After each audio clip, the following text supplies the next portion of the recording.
Hello everyone and welcome to our YouTube channel enjoyment with studies. कैसे हो सभी?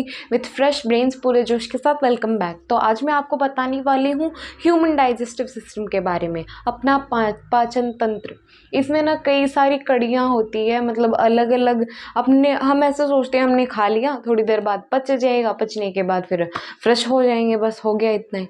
तो उसके लिए भी ना छोटी छोटी चीज़ें मायने रखती है। बहुत अलग अलग छोटी छोटी जगहों पे जा जाकर अपना खाना जो है वो पाचित होता है, डाइजेस्ट होता है। डाइजेशन का मतलब जो कॉम्प्लेक्स चीज़ें हैं उनको अलग करना, छोटे में डिवाइड करके पूरी बॉडी ऑर्गन्स तक पहुंचाना। अब हम कुछ खाते हैं तो वो सीधा का सीधा ऐसे ही तो जाता नहीं है कि हम लोग वही जाके बाहर वेस्ट के फॉर्म में निकाल देते हैं, एक्सक्रीटा के फॉर्म में निकाल देते हैं। ऐसा नहीं होता। खाना जो है वो अंदर हम लेते हैं, खाने के बाद खाने के कट फाड़ के लिए अपने दांत रिस्पॉन्सिबल होते हैं, और अपनी जीभ जो है फिर वो खाने को चिकना बनाती है। अंदर जाने के बाद फिर वो जो खाना है उसके अंदर से मेन न्यूट्रिएंट्स, प्रोटीन, मिनरल, जो भी ऐसे फैट्स होते हैं, ये सारी चीज़ें निकाली जाती है। प्यूरिफाई करने के बाद जो खाना है वो फिर इंटेस्टाइन में जाता है। उसके अंदर और ज़्यादा उसमें से कुछ इम्पॉर्टेंट चीज़ें अगर रह गई हो, कोई इम्पॉर्टेंट मॉलिक्यूल्स है या फिर कोई भी तरह के मॉलिक्यूल्स जो रह गए हैं, उन्हें निकालना होता है। पूरी तरह खाने को फिल्टर कर देना, और जो वेस्ट बच गया सिर्फ वेस्ट निकाल के उसको बाहर निकालना। इस तरह की सी चीज़ें अपनी बॉडी जो है वो एक्ट करती है, परफॉर्म करती है। तो देखिए, जो स्टार्ट में हम माउथ से करते हैं, अपने मुख से हम खाने को अंदर लेते हैं, और सबसे अंदर जाने के बाद ये जो कैविटी है, मतलब अपना जो ये मुंह है, ये गुहा जो है, ये कैविटी, खाली स्पेस, इसे हम कैविटी बोलते हैं, गुहा बोलते हैं। तो ये बक्कल कैविटी या मुख गुहा जिसे हम बोलते हैं, उसके अंदर 4 तरह के दांत पाए जाते हैं। इंसिसर, कैनिन, प्रीमोलर, मोलर, ये 4 तरह के दांत पाए जाते हैं। और फिर ये 4 तरह के जो दांत होते हैं ना, ये खाने के कट फाड़ के लिए रिस्पॉन्सिबल होते हैं। अपने खाने को छोटे छोटे टुकड़ों में कन्वर्ट कर देते हैं, और अपनी जीभ या फिर अपने मुंह में, अपने मसूड़ों के पास अलग अलग तरह की ग्रंथियां उपस्थित होती है, जो खाने को चिकना बनाने में सहायता करती है, हेल्प करती है। और खाने को चिकना बनाकर एकदम, मतलब इंग्लिश में हम इसे लुब्रिकेंट बोलेंगे। खाने को चिकना बनाने को लुब्रिकेंट कहा जाता है, और ये एक मैस्टिगेटिंग प्रोसेस है, खाने को चिकना बनाना। और ये बोलस के फॉर्म में, जैसे हम कोई टुकड़ा लेते हैं तो वो एक टुकड़ा जो होता है ना, वो उसे हम इंग्लिश में बोलस कहेंगे, और वो ही एक गोला सा ऐसे बन के मैस्टिगेटिंग प्रोसेस इसे हम बोलेंगे। चिकना बनाने की जो प्रक्रिया है, इसे मैस्टिगेटिंग भी बोला जाता है। तो ये मैस्टिगेटिंग प्रोसेस से होते हुए ईसोफेगस में जाए। ईसोफेगस में जाने से पहले ये फेरिंग्स और लैरिंग्स, मतलब अपने गले में, ट्रैकिया में, यहाँ से उतरेगा। ये तो था बक्कल कैविटी में, पूरी तरह चिकना बना दिया खाने को, और आगे जाना है। अब खाना जब आगे जाएगा तो यहाँ पे अपना वोकल बॉक्स है, जहाँ से अपनी आवाज़ जो है वो उत्पन्न होती है, प्रोड्यूस होती है।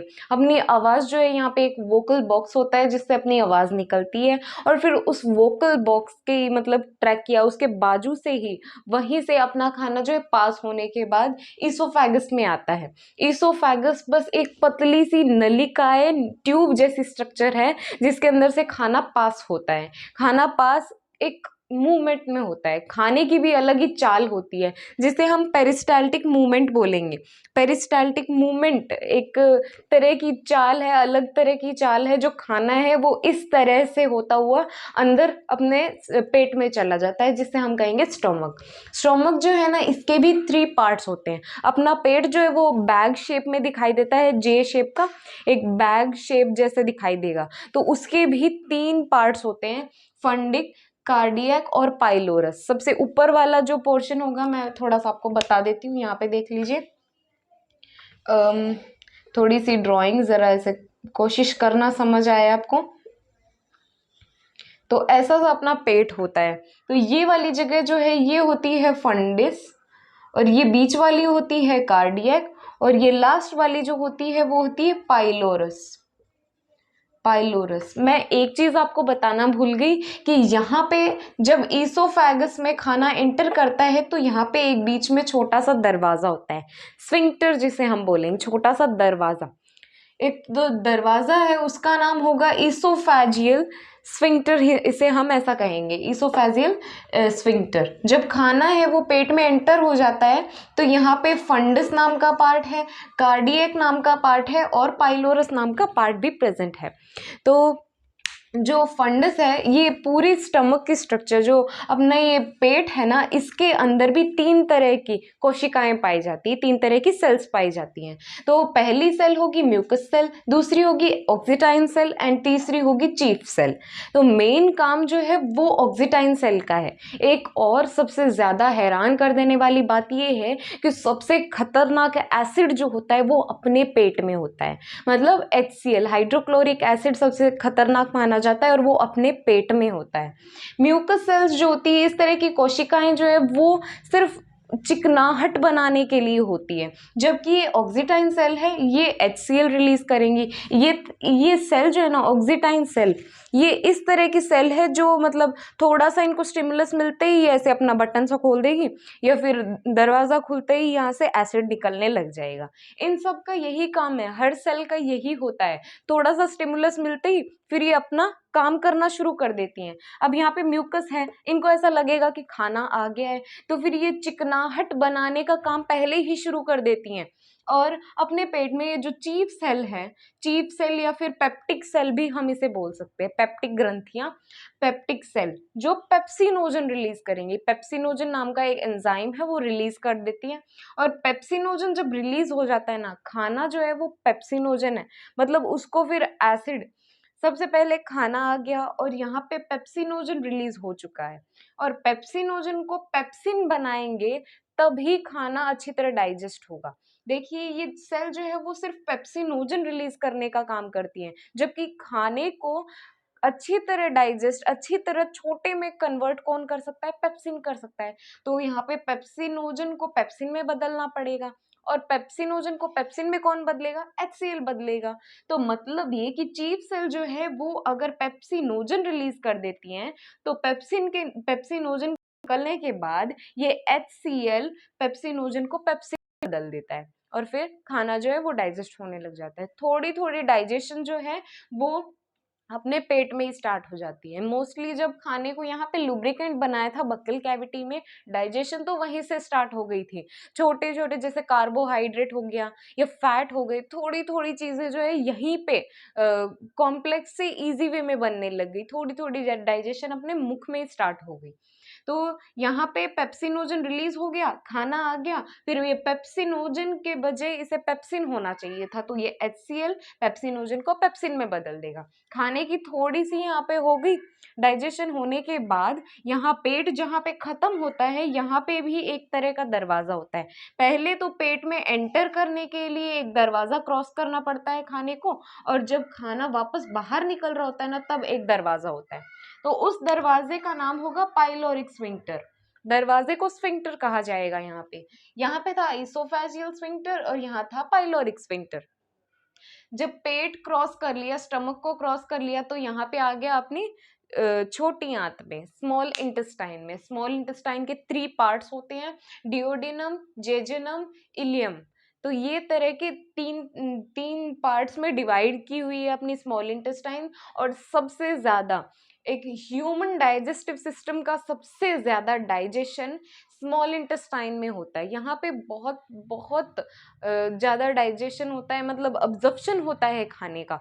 कुछ भी इम्पोर्टेंट चीज़ जो रही है ना वो सारी कुछ स्मॉल इंटेस्टाइन में अवशोषित कर ली जाएगी, अब्जॉर्प्शन हो जाएगा वहाँ पे।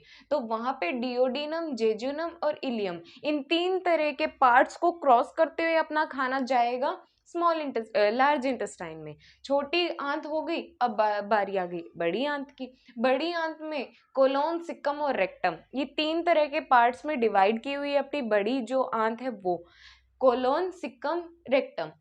तो कोलोन जो है वो इस तरह की सी, आपने देखी होगी अपनी लार्ज इंटेस्टाइन की फोटो तो देखी होगी, वो ऐसे होती है, ऐसे होती है और ऐसी होती है, मतलब ऊपर से ऐसे कवर करके रखती है।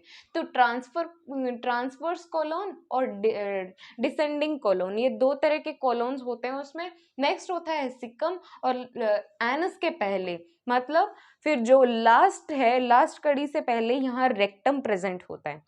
रेक्टम जो है, कई बार हम कहते हैं कि कॉन्स्टिपेशन की बीमारी हो गई, माने कब्ज की बीमारी। तो कब्ज की बीमारी में ये रेक्टम की खराबी के कारण कब्ज हो सकती है। रेक्टम में अगर खाना इकट्ठा होता गया और रेक्टम का द्वार नहीं खुला तो खाना वहीं रुक जाएगा, और वहाँ पे रेक्टम अगर बना के रख लेगा कि नहीं जाने देना है खाने को, वो खाना वहीं इकट्ठा होता रहेगा और आपको कॉन्स्टिपेशन की बीमारी हो सकती है, माने कब्ज की बीमारी हो सकती है। तो फिर रेक्टम जो है, रेक्टम के बाद आता है एनस। एनस सिर्फ एक ओपनिंग है, सिर्फ एक फाइनल ओपनिंग है जहाँ से खाने को बाहर निकाला जा सके एक वेस्ट के फॉर्म में।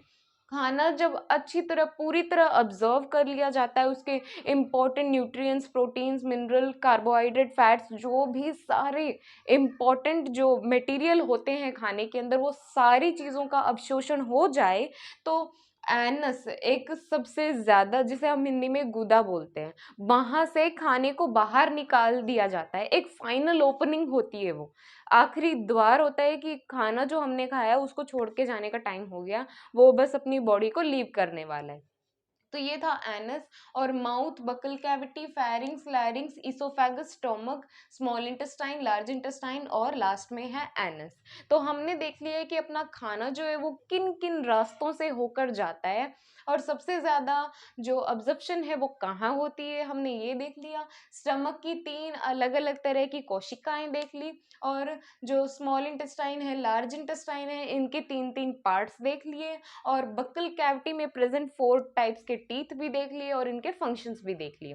तो कैसी लगी वीडियो, मुझे कमेंट सेक्शन में कमेंट करके बताएं। वीडियो पसंद आई है तो लाइक ज़रूर करें कि फिर मेरा जो हिम्मत है मेरी बढ़ सके और मैं आपके लिए इसी तरह की वीडियोस और बनाती रहूं। तो मुझे फिर सब्सक्राइब कर दो मेरे चैनल को, अपने फ्रेंड्स के साथ शेयर कर दो video, and please support me. Bye and have a great day.